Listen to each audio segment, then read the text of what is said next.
My next guest on today's podcast is Ashu Khanna.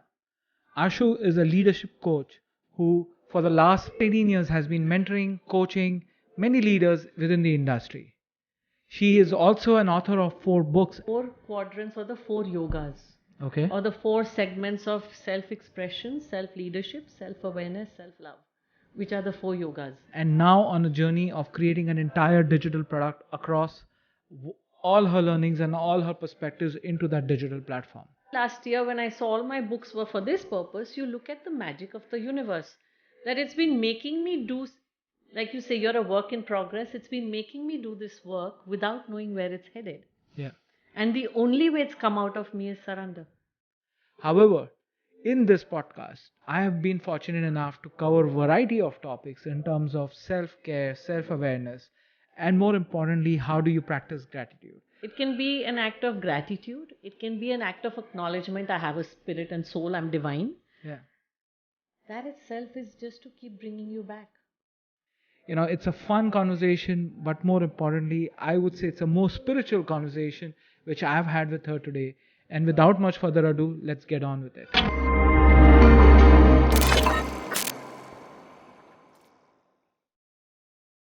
Ashu, welcome to Masters Decoded Podcast Season 3. Really glad to have you. Morning, Anis. Thank you so much for inviting me. It's indeed my pleasure to be here with you. Before we got started, started pressing the recording, we were having a casual conversation. And one of the things which I spoke to you about, I was looking at your LinkedIn post recently, and it was all about, you had a post on compassion. And to share a little bit, I have two children, both sons. And when I look at them today, the amount of love, compassion, affection they have, all those emotions they have, I wonder that why would they lose that? And I don't want them to lose that. As a father, as a parent, I don't want them to lose that. And when I look back myself today, it takes an effort for that emotion to be either expressed or come out very easily, right? In your perspective, since you've been coaching, mentoring a lot of folks, where do you see compassion getting lost within the world? So, like you said, compassion is integral to us. It is very much who we are. We lose it because of our whole desire to survive and be perfect, which is a fallacy of the mind. This whole concept of perfection. We think that we are not good enough. We think we need to bridge some gap. We start losing that unconditional love towards ourselves because the world doesn't come unconditionally towards us. And we project that, or rather, we absorb that projection into ourselves and push it back out. So, what happens is, to survive that whole illusion of I'm not good enough, we build a protective wall around ourselves, which is ultimately the ego. As we build that wall around ourselves, we lose touch with our true self, our authentic inner self. When we lose touch, we obviously are not able to express it because we are so busy trying to be something. Yeah. Which is defined by a multiple somethings in for us. Every human being's, every relationship's perspective starts getting bombarded at us. My teacher wants me to be like this. My father wants, my mother wants, my grandmother, my friend. Those so many expectations become my reality. Yeah. When those so many expectations become my reality, I don't know who I am. I lose touch with my reality, my truth. And building on this reality aspect, and I was telling you, I've been on a journey myself which I'm calling it the PGT program, the Personal Growth Transformation Program, where I'm trying to find my own reality. I'm trying to find not who I am, but where can I add value? What's my purpose in this world and in this life? But everybody is not fortunate enough to do that on a day-to-day. Everybody is not fortunate enough to realize that they have lost their reality. Do you see that as a problem first? Of course, when we stop living our truth, we are ultimately coming from fear or incompleteness.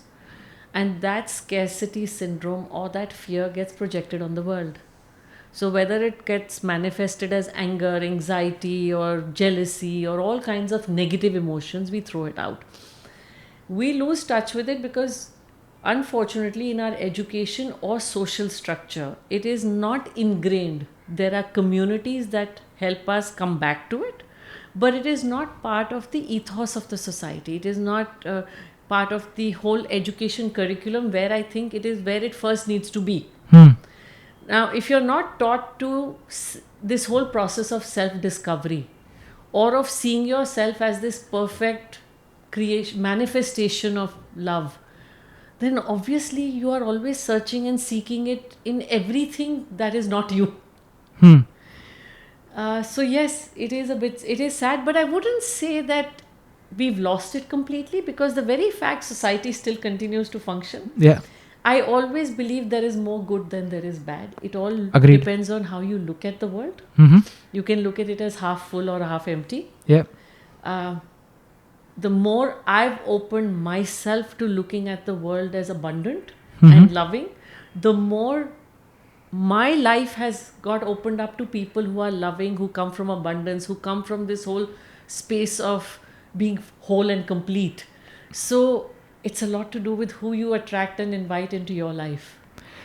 Yeah, and you've been talking a lot about society and education, and which kind of overshadows, I would say, or puts that black cloud on all of us.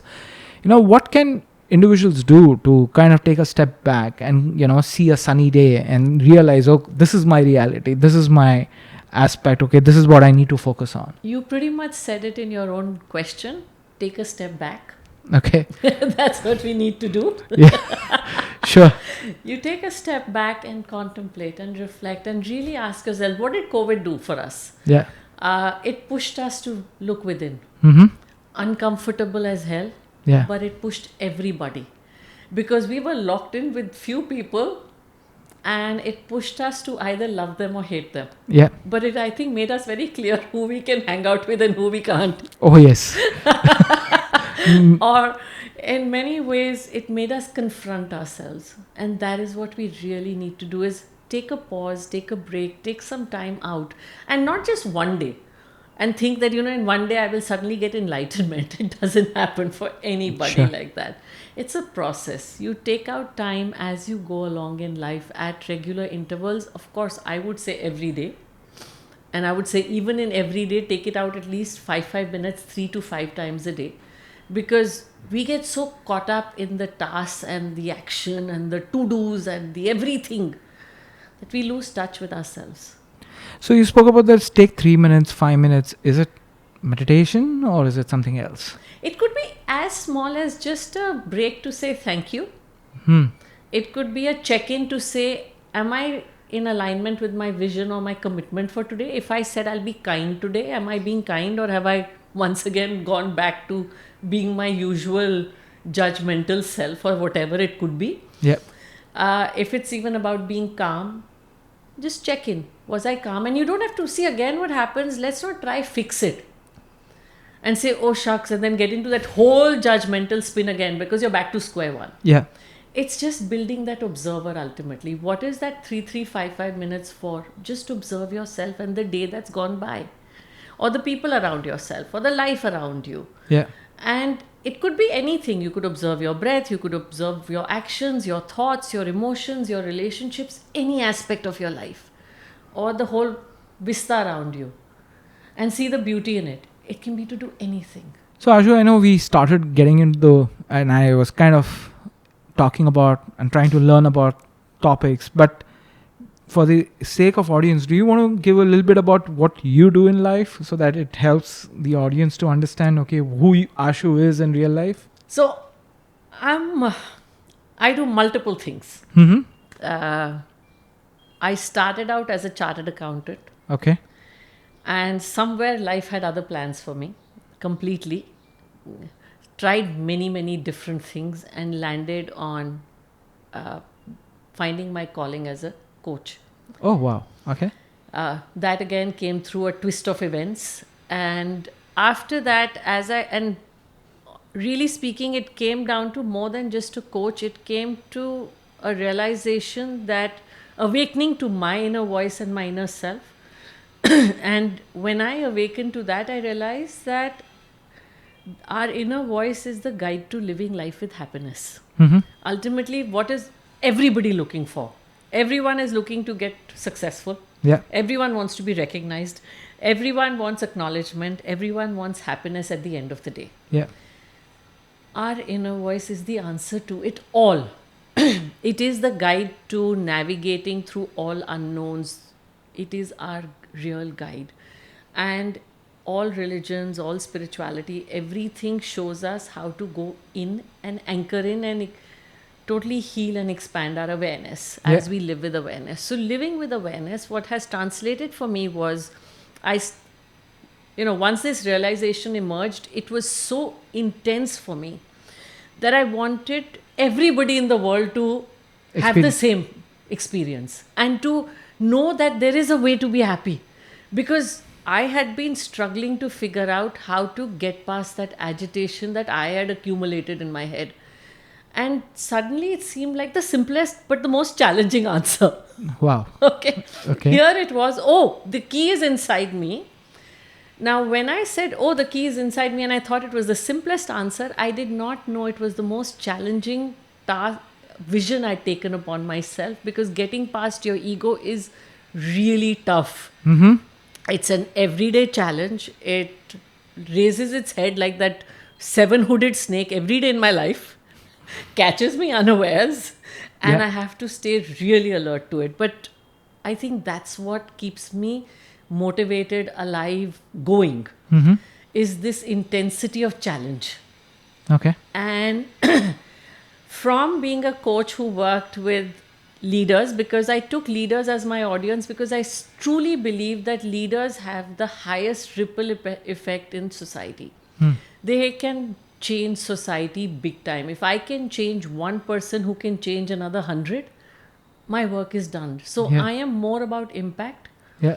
So I work with senior leaders, leadership teams. From there on, as I started working through clients, and I had been reading the Vedic scriptures, the Upanishads, Vedas, the Bhagavad Gita, lots of texts, and I read lots of texts on all other religions to really understand what is the universal truth. Yeah. Is it just, religion based? Is it all? And it all came down to one. And that was the beauty of it, that the expressions are many, but ultimately the truth never changes. So that made it even more beautiful for me, because it opened my canvas to the world in a way. Yeah. I no longer was limited by any boundary. So I started sharing my insights in articles. Those articles somehow became books. Okay. And when I say somehow, because I have trusted my intuition, my inner voice, and everything has emerged from there. Yeah. It's simply been a case of surrendering to it, following it, and just going with it. So it became one book, second book, third book. Then I stepped up as the founder president for the International Coaching Federation's Mumbai chapter.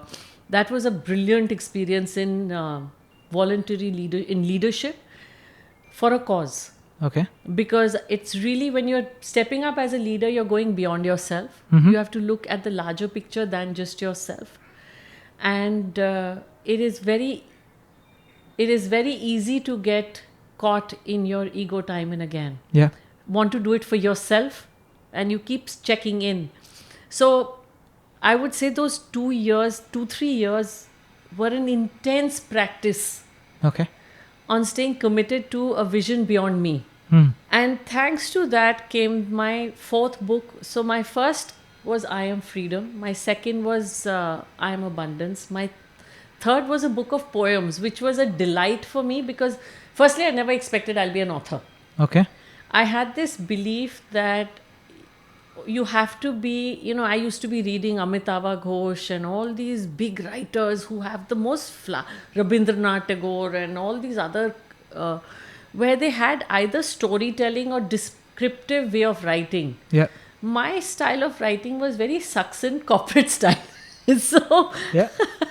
I was quite, there was no way I thought I could write. But I later realized that ultimately it's authenticity and not perfection that needs to come through. So I just poured my heart out. And that's how these books came. And that book of poems each poem was a spontaneous act of writing in a minute each. Okay. There was no reviewing it, nothing, just so I think trust is what got built in a very big way for me through that. Okay. And what I also discovered along that is that writing became a great medium for what I was talking about, checking in or meditation or my self cathartic and cleansing. Okay. It became a mechanism for anchoring myself, for healing myself, for clarifying my thoughts, for so many things, that it became my biggest tool for growing myself. Mm-hmm. And that's how my next book, I Am Perfection, came up, where I talk about that we get caught. I too obviously am one who's been this in this whole journey of I'm not good enough to discover. Life is about discovering your inner perfection, Yeah. and the world is perfect as is. So going through all these, so from literally coach to author, then as I was doing leader, then the speaker emerged. I started doing lots of motivational speaking events. I started putting my content out on social media because I was looking for ways to share it with the world to create impact. For me, Yeah. it was really about how do I share this entire wisdom, insights, and anybody I spark is good enough for me. Mm-hmm. My next, where I've gotten into, is now a digital solution. Wow. So, if you ask me, who am I? Completely adventurous. I trust myself hugely. I have my moments of doubt. I'm human. I have my moments of feeling shaken up, but Mm-hmm. I come back. I think the beauty of it is, if earlier it took me long to come back, today I come back much, much faster. And I know how to come back. I Okay. will take support, I will speak it out. So that's what's changed. I am fearless in many ways. Okay. I can fearlessly change direction if my inner self tells me the direction I'm thinking is different from what I should be taking. My capacity to pivot is very high. It doesn't even take me a split second to do a full 360. Okay. Do I completely spin myself in the process? Absolutely. Okay. But yeah, so I think I make my life entertaining pretty much on my own. No, that's great, right? Because you'll be able to test your hands in many things, like from writing books in corporatish style to writing poems is really great. And then you spoke about few things, and you opened up few pathways for me to double click on, and I hope we can go down those. The point which you just said, self doubt. We are human beings, and we do that time and again. You know, but you said you are able to come out of it, come back. Um, but there is self doubt not only infused by yourself, but there's a lot of surrounding factors which imply or push you to get into that mindset of self doubt. And that self doubt, I always feel it's like a quicksand. It just keeps sucking you in and doesn't let you come out in many ways. And we did share a little bit about compassion and few things, but self doubt is such a dangerous piece. I have seen in a lot of young and my peer group and my seniors as well, which inhibits success. How do you overcome self doubt? So, first and foremost, uh, when we say self and doubt, means it's you are doubting yourself. It's got nothing to do with the world. Okay. We are very quick to blame the world. And that's one of the first lessons in my journey of transformation. I learned that every choice belongs to me. Every thought belongs to me. Every emotion belongs to me. The world is simply a catalyst, and I can choose whether to get catalyzed by it negatively or positively. Hmm. It's my frequency which attracts the thought that I want. Hmm. So it's ultimately, and you called it what? Personal? Growth transformation. Yeah, PGT.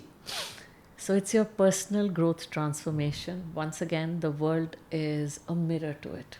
Hmm. So once I realize that the world is a mirror, it simply means the world is constantly testing me. How much am I impacted by it, and how much do I see it as an opportunity? Very interesting.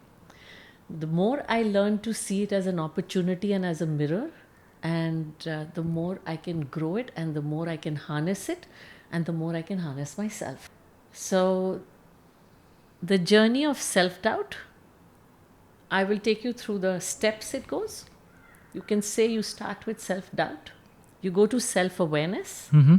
then you go to self-acceptance, then you go to self-love, then you go to self-leadership, self-trust, then self-respect.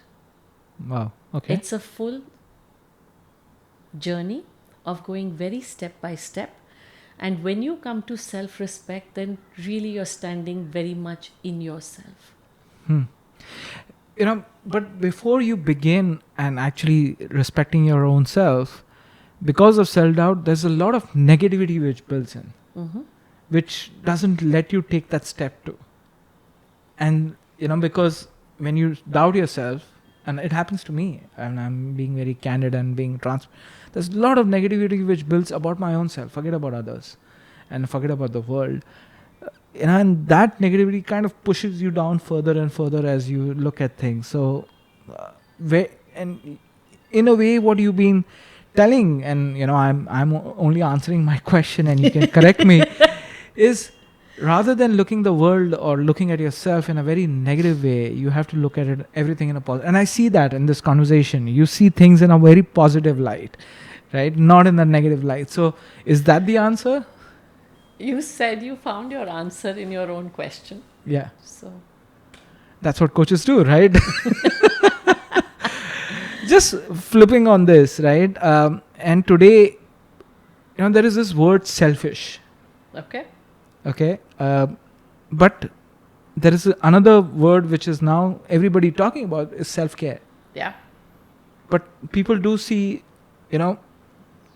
let's say your family, your friends will like, hey, he's selfish. He only cares about himself. What do you say about that? So it's a balance. Okay. Self-care is critical. Mm-hmm. Because I think particularly in a society like India, we are taught from a very, the whole familial or the system is to look after others, Yeah. which in a way is a great trait where we are taught to look outside of ourselves. Yeah. But that does not mean we don't look after ourselves. So ultimately, it's a balancing game. Yeah. Second thing is, we should never forget life is coexistence. I am living in a society, I'm sucking off people. Yeah.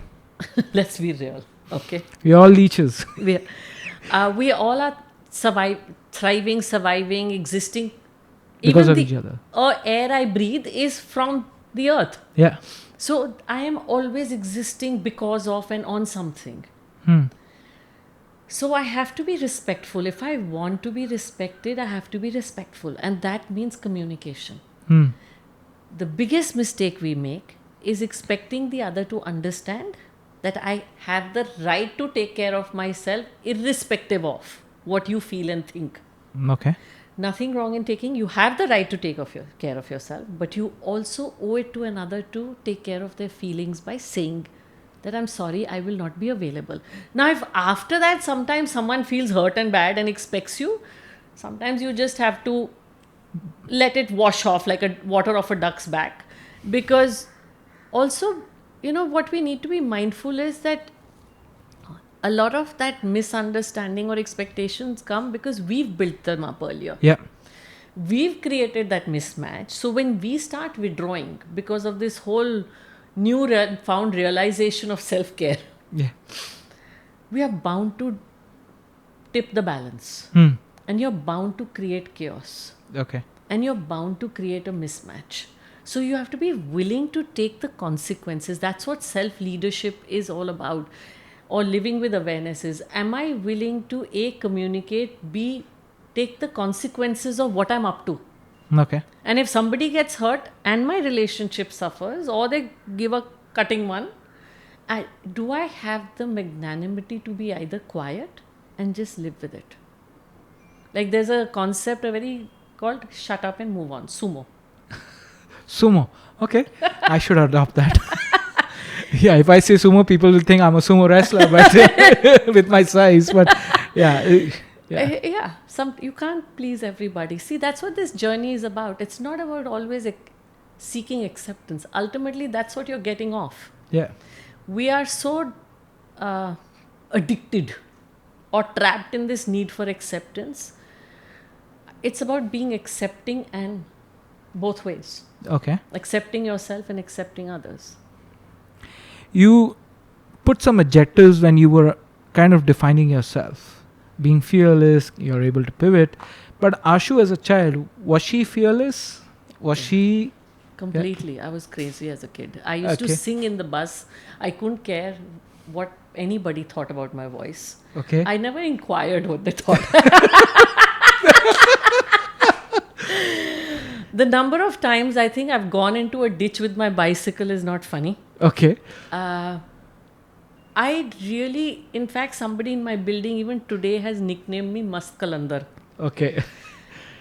I used to live with quite a, carefree attitude then. I became too caring of what the world had to say about me. And I think I'm pretty much found my balance now. Okay. So, yeah. So, and as I've been going through this personal growth program, right? Parenting plays a huge role Yeah. in an individual. And as a parent, I'm realizing that I need to play a role, positive, negative, all of those connotations in my child's development so that they, whatever I can impart, right? It's a human being. They will go ahead and form their own. But I don't leave a mark which really disturbs or inhibits their growth in the long term, right? Do you agree to that? Parenting has a huge role in terms of, because your parents would have allowed you to go and bicycle and fall in the ditch and didn't really, today parents, I know they will not allow anybody to climb a ladder. Oh, no, you will fall down, right? And our parents were different. So do you think So parenting... I was brought up by a dad who treated us like boys. Okay. Okay. So I think, so firstly, does parenting play a big role? Absolutely. There were two sides to me as a kid. There was this side who was absolutely carefree, and there was a side which was very sensitive and timid. Okay. And for them to meet and figure out how to converge and be a holistic me has been the journey of my life. Does parenting play a role? Yeah, because my parents saw this side of me which was very timid as well. And they helped me change schools and encouraged me to find my strength. Okay. Now, see, here comes, however much parents do anything, you see, your own mind has its own monkeys. Yes. Okay, so you can play a role of influencing, you can play a role of nurturing hugely, but you can't control. Yeah. And that's something one got to realize. You cannot control your children or how they think. You can simply support them, be there for them, nurture them, encourage them, and obviously correct them or influence them where required. Yeah. So when my parents used to tell me to be strong, I took be strong to a level that I felt I owed it to be this superwoman at all times. I took it to another extreme. Wow. Okay. Okay, not really suppressing my emotions, not saying I'm hurt, not saying and not asking for help easily either. I took it really, that's what I'm saying, I took it to An extreme. another level where I became this, I can do it all. Okay. Obviously, again, life will whack you. So, Yeah. All of us. yeah, that's what it's meant for. You see, Yeah. life is the biggest teacher, and you got to bow down to it. How much ever you think you can get away with it, not happening. So, do parents play a very big role? Absolutely. But I think what I would also say is, expecting yourself to be the perfect parent is too much of a pressure on yourself. You're human. Yeah. And we all have our fears which get translated. We all have our imperfections. Kids have to figure it out on their own. You can help them. You can clean up by being, really authentic about it. That I messed up, which is what I've done with my kids. Okay. And I think the fact that I was really candid to say I messed up, and I don't know it all always. Yeah. I'm a parent in progress. Yeah. Because you keep throwing new issues at me. Which we might have never experienced it. Yeah, because see, what my parents experienced was the next generation. I'm experiencing the next generation. And childhood is one phase. You go through childhood, teenage, adulthood. Each phase of the child is different in your Yeah. as a parent also. So every time I'm a learner end of the day. Okay. So the best way is to learn from others' experience and sometimes just have candid conversations. Y- y- You are a chartered accountant and you built your career around taxation and you had an illustrious career. What what was that pivotal moment that called your calling for being a coach? What was that? You said you had a calling, right? Yep. What was that calling? What was that realization or that calling which said, "Okay, bas ho gaya. I want to be a coach." It wasn't so simple. And that time, that coaching programs never existed, right? No, The word coach only never existed. it didn't. It wasn't so simple. It was a circuitous journey. Okay. So 2001 December, working as a coach, working as a chartered accountant, you know, Delhi, Bombay, Hong Kong, Singapore, got married, had 2 kids. So there was lots that happened. And after my second son is when I decided that between the first and the second, I was looking for what can I do which can give me a more balanced life. Because obviously when you are with the big four, Yeah. then big six, you can't not be there all the time. You have your clients, you have your commitments. So I was looking for more balance. But however, something wasn't panning out. However, after my second one, I decided to scout for what can I do. Well, life threw a number at me. I got stung by about 100 bees in Singapore outside my condo. Wow. Yeah, wow. Really wow. It's unheard of. It's unimaginable. If I tell people it happened in firstly a place like Singapore, nobody can understand. Even visualize it's being possible. Okay. Because we see Singapore as this perfectly clean place. Yeah. It's a perfect city, right? Yeah. Secondly, if it happens right outside your condo, that's the next unbelievable thing, because Yes. it wasn't as if I was in the tropical forest there or something. It's literally as unreal as it could get. And What bees were they? Were they those regular honeybees or they were like they really were big bees. the black ones? Which leave their stings inside you. Ouch. Okay, big ones like thorns. Huh. And they die after they sting you. Ouch. That is, I have no idea. So now whether I killed 100 or the 100 killed me, I have no answer to that. But fact is, they clearly hit at a deeper level. And this was my second face-off with death.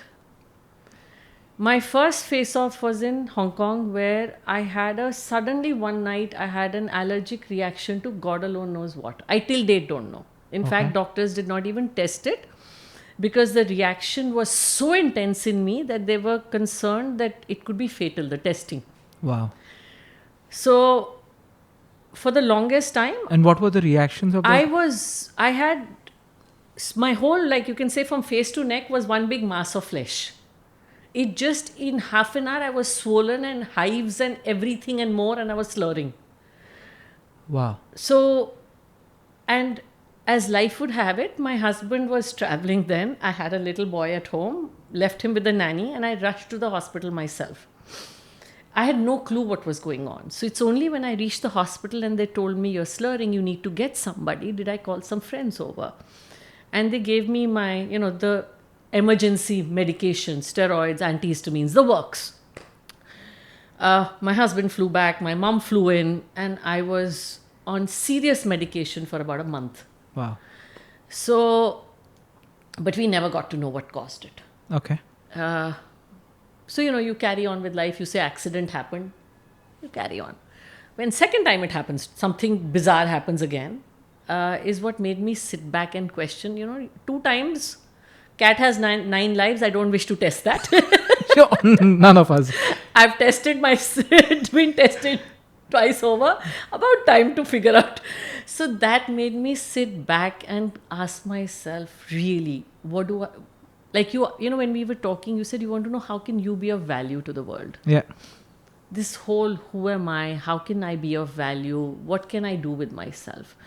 I'd had a successful career. I'd taken a sabbatical. So the question was, hey, what can I do with this person? And that set me on this whole journey of exploration, which today we are far more aware and conversant with the articulation of it.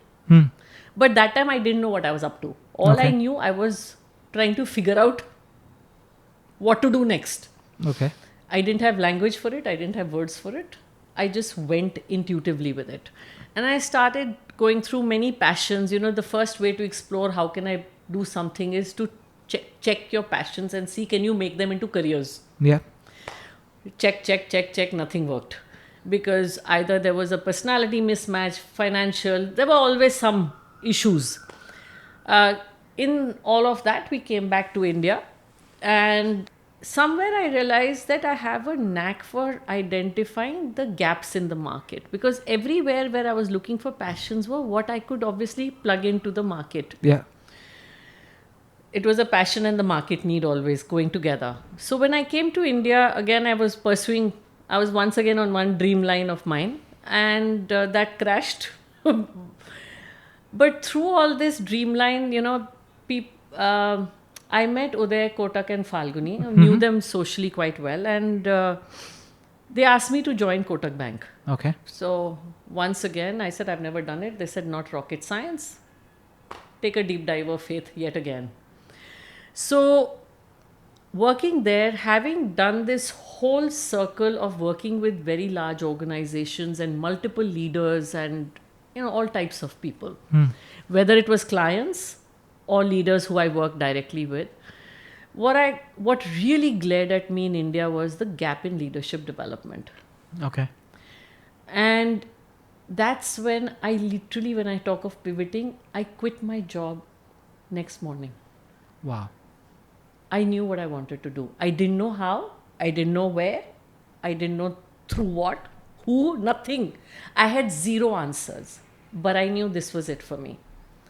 So I quit, and I again started, as you said, there was no coaching in India. There was never heard, never known, nothing. I myself didn't know how to find what I was doing. Google is my best friend. Yeah. As is everybody else's. It's become a mother, right? Yeah, it's become our surrogate mother, and I would say most corrupted mother.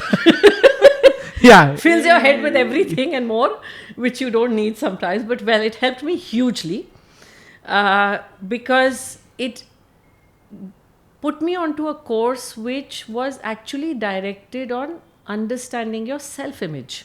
Okay. How you perceive yourself, and therefore how you project yourself and how the world perceives you from there. Yeah. Which was very interesting. A concept which was totally unknown to me. And out there I met my mentor coach, Lynn Marks, who asked me, how coachable am I?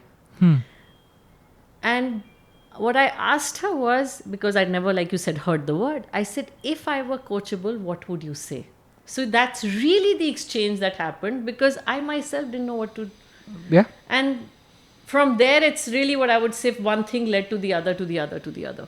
So this word coachable, is a very interesting thing, right? And I've realized that speaking to your fraternity, I would use that word, that you don't pick any client, right?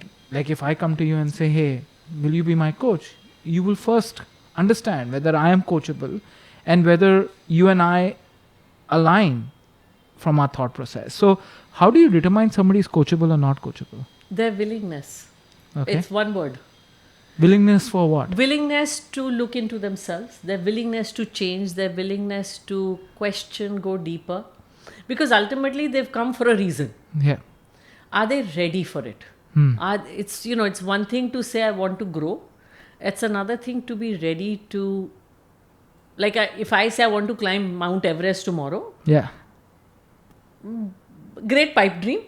But am I ready to take the hardship of it? Physically, emotionally, mentally, intellectually, spiritually, in every form and shape of it. Am I willing to be uncomfortable? In one simple word. You said the word spiritually, and while you were talking about your career, like when you were talking about earlier with me, you were saying, hey, I coach, I there's a lot of things, you write books, but now you talk a lot about spirituality.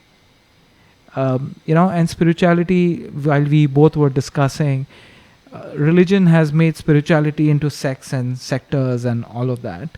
But spirituality, like you said, you've learned, you've read a lot of scripts, and it all comes down to that one single truth.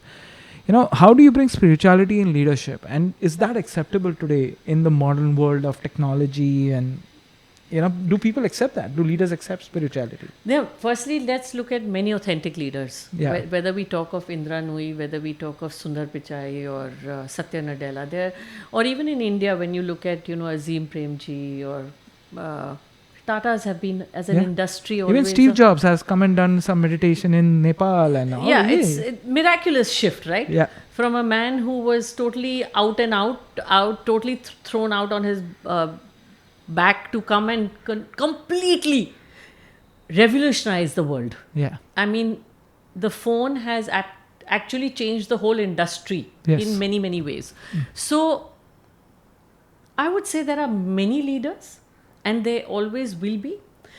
I have interviewed so many leaders over the years, and my very clear thing was, do they come from their core? Okay. And honestly, I discovered that there are so many who come from their core, and ultimately all of them start from there. They sometimes lose their way. And what is core? Are they coming to make a difference?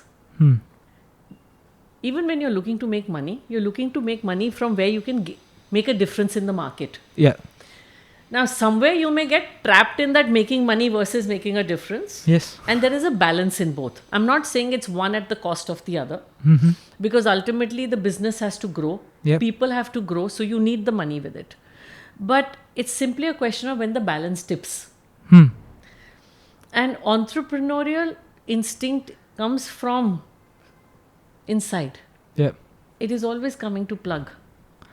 And today Okay, always or mostly. mostly. Mostly. I'll say mostly. Yes, there are malpractices which happen. I'm saying and like you said, I am an idealist at heart. Sure.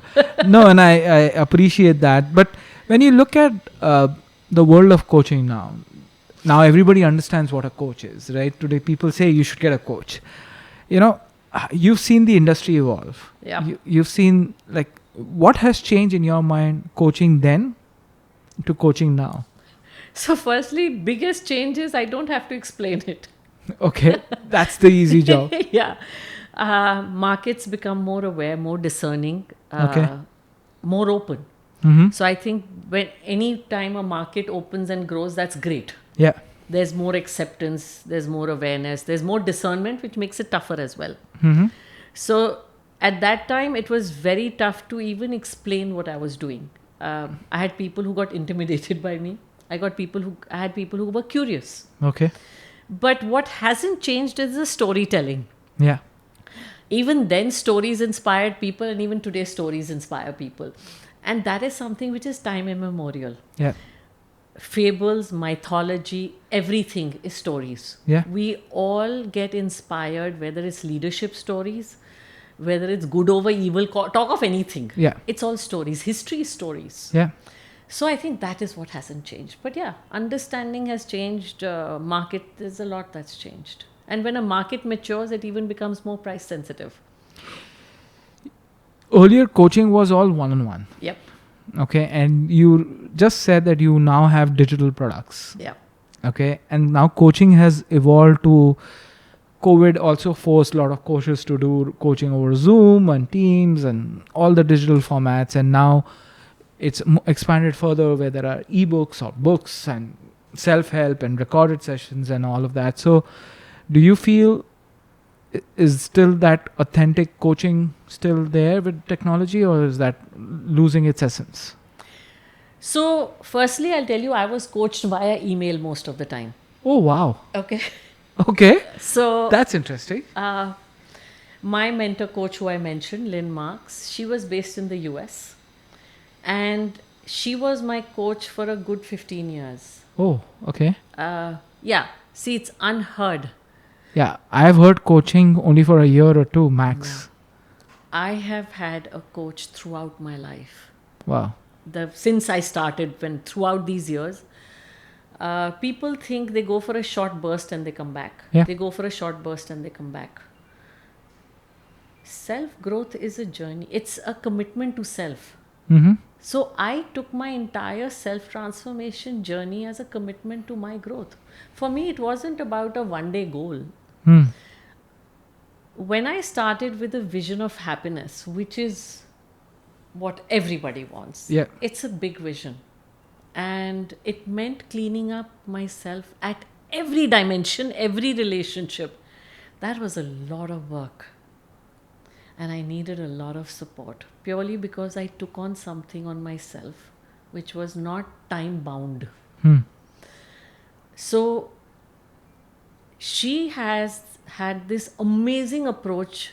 Now, the best thing she did for me, I would say now when I look back, she never charged me for any of her sessions, anytime. Oh wow. Okay. You're lucky. I have been fortunate, and how is an understatement. Okay, when I tell you the number of people who have come into my life who have helped me out of sheer love, innumerable. Hmm. And because of that, I used to not feel appropriate because, much as I offered, she never took the money. Uh, I didn't feel appropriate calling her or fixing a time. I would call her, and we would have the laugh that she would say, "You are like this penny who just shows up in my life." So I would often joke with her that, normally a mother adopts a kid. I've adopted the mother here. Okay. You are my mother, and you don't have a way out. Interesting. So I used to write emails to her by actually pouring all my drama out. And she would send me two pertinent, 1 to 2 questions or an exercise. That's it. And leave me. Okay. Now, what that did for me was it would trigger me to Think. work on myself. Yeah. And for years, we went through that. Obviously, the frequency changed. Yeah. And it wasn't as if she was my only coach, because in between then, being a professional coach, I did many courses like NLP, all the MBTIs and this and that, and other executive coaching courses and certifications and so on and so forth. So I met many, many more coaches. But when we talk of COVID, people did Zoom. I've done coaching from the beginning via email. Hmm. Most of my coaches were coaches in the US because there were no coaches in India. India. Yes. So my coaching happened 99% on Zoom or phone or email, Okay. only virtually. So does it get diluted? I would say, if there's a resonance, not at all. Hmm. Secondly, what does coaching, the purpose of coaching ultimately is to build your own observer, Okay. is to take you to a point of self-coaching. Okay. And that is what it triggers ultimately, is that self-reflection.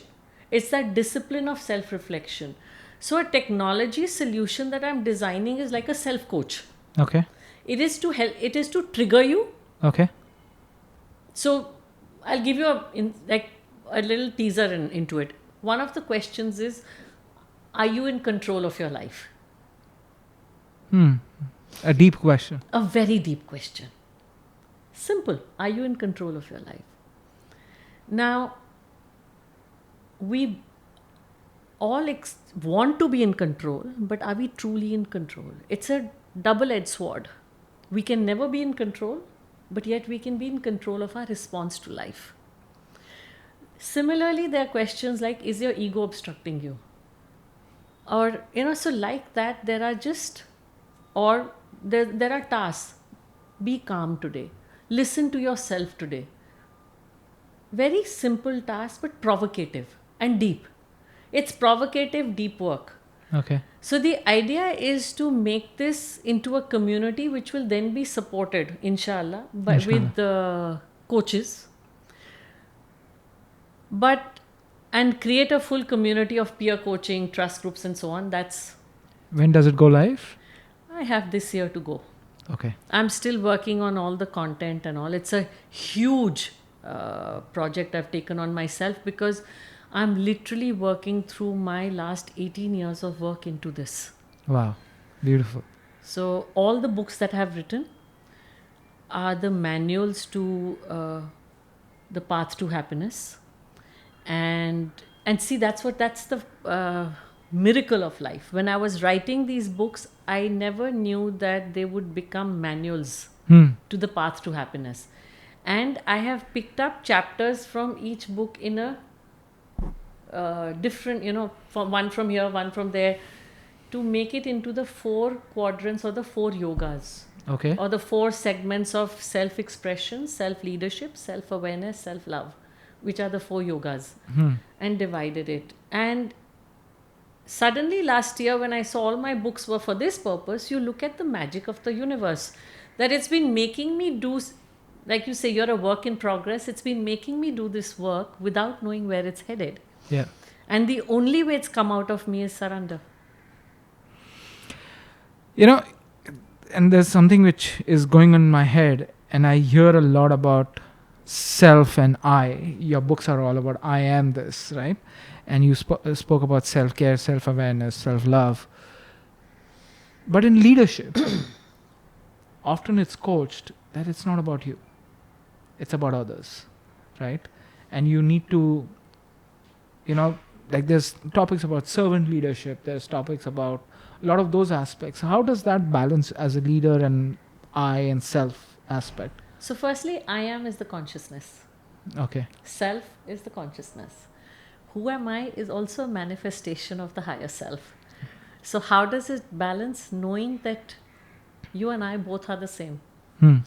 Our personalities are different, our minds are different, but our essence is the same, and that's where it gets balanced.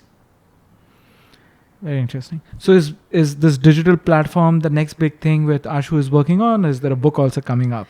This is currently the next big thing. The book is there, but the book has been currently put on the back burner purely because I could not, I think the amount of creative mind space that I needed for this project has been so high. Because to look at all my books from a vantage point, to see them very differently, required a very, an innovative mind space, completely devoid of any perceptions or anything else. So, absolute. So, after I finish, then I do have a book in works. Okay. And you keep writing a lot also, right? And you said that it's your own medium where you are able to express your thoughts. And I do see a lot of interaction happening on LinkedIn and other mediums which you put out your content on. Is writing and sharing your perspective as a coach a critical factor for you to be successful as a coach? I would put it differently, not as a coach, as a human being. Okay. I think we owe it to the world to share our abundance. If my learnings, my experience, my insights are my abundance, I owe it to the world. Okay. If it can help anybody. And the biggest gift I get out of it is when I get people telling me my life changed because of your post today. Yeah, I did see some of them, and that compassion, like that's what triggered this entire conversation, right? Which I started off saying that because it made me think, So if you see in the whole plethora of books that we have, they are written by sportsmen, actors, leaders, or, the whole gamut. Yeah. Because what is everybody doing from any discipline of life, whether it's science or history, geography, any discipline of life, they're sharing their experience, their wisdom, their knowledge. They're simply saying, learn through me if you can. Or I would simply like to put it out, if it inspires you, great. Yeah. Ultimately, it can be either for entertainment, or it can be, because even entertainment fuels your imagination. Yes. At some level, everybody is a catalyst to another's unleashment. And that's what's happening. Now, this has been a wonderful conversation, Ashu. If I look at the time, right, we've just been going on, and I think I can go on for this, but I know you're busy. But, but I do have some stones unturned, and I just want to kind of double click on them, if you allow me to do that. When you think about self-awareness, and this is something which I'm doing, it's being aware about a situation. But being aware, you can only do that if you're present in that situation.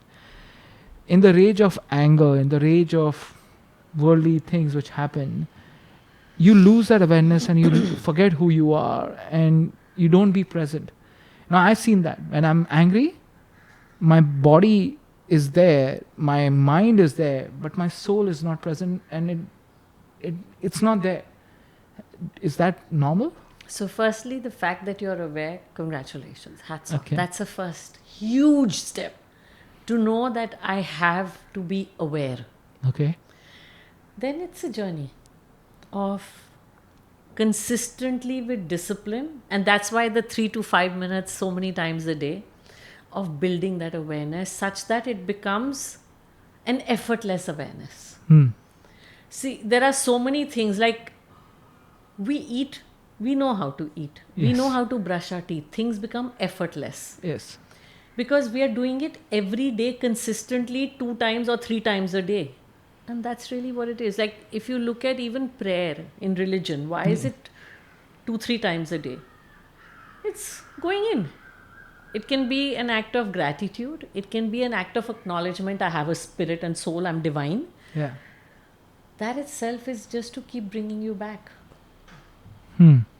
Yeah, this point about self-divine, or the point about knowing yourself, and the work of gratitude. A lot of people, like you said, we just drinking water right now. We all believe that it's okay. We just completed a 30-day fast, as an example.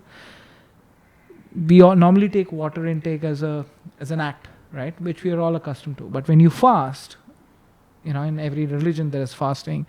Now, if you abstain from certain things, you then understand the preciousness of that simple thing which is present in us. Like even breathing, people believe it's simple thing, right? For you, when you had that bee incident, or when you had that allergic reaction which came out, all of us felt that, living in Singapore is easy, but no, you can have bees stung. I have never heard that, but that's a scary situation. But the point is, how do you appreciate and practice self-gratitude in every bit what we do today? Like even this podcast, you asked me, I'm working, not working today, and how am I able to do that? I may not feel, or I should feel happy that I'm able to do that. There are circumstances which allow me to do that, which may not be there for everybody else, as an example. Do you think practicing gratitude every day at every moment is necessary? The more you anchor internally and the more you become aware of or present to your essence and essence of everybody or life as a whole, it becomes a way of being. So when you say, is it normal? Do most people do it? Yes, we all. But that's what the whole play of life is designed. It is designed to awaken us. It is designed to push us in. COVID was what? A classic case of pushing us in. And, showing us that one virus which was invisible, but it showed us the interconnectedness and oneness of life. Yep. Imagine that invisible object doing it to the whole world in one sweep. So that's the power of nature. Yeah. It's up to us when we decide to bow to the might of nature and leave that ego versus keeping that ego up and up and up all the time. And succumbing to the pain of it or the joy of the other side. It's a very, like you asked me, when you're ready. Yeah. Now, on that note, thank you, Ashu. This has been a very wonderful conversation. I've learned a lot, and I'm sure the listeners will be gaining a lot of wisdom from the thoughts which you have shared. And best of luck on the new digital platform. I would personally look forward to it. And when it comes up, probably subscribe to it as well. Thank you so much. Thank you for your wishes, and thank you for the conversation. It's been really interesting for me also because, like you said, a conversation starts from somewhere, it just segues naturally. Yeah. And I think that's the beauty of a free-flowing conversation. So thank you for that. No, you're welcome.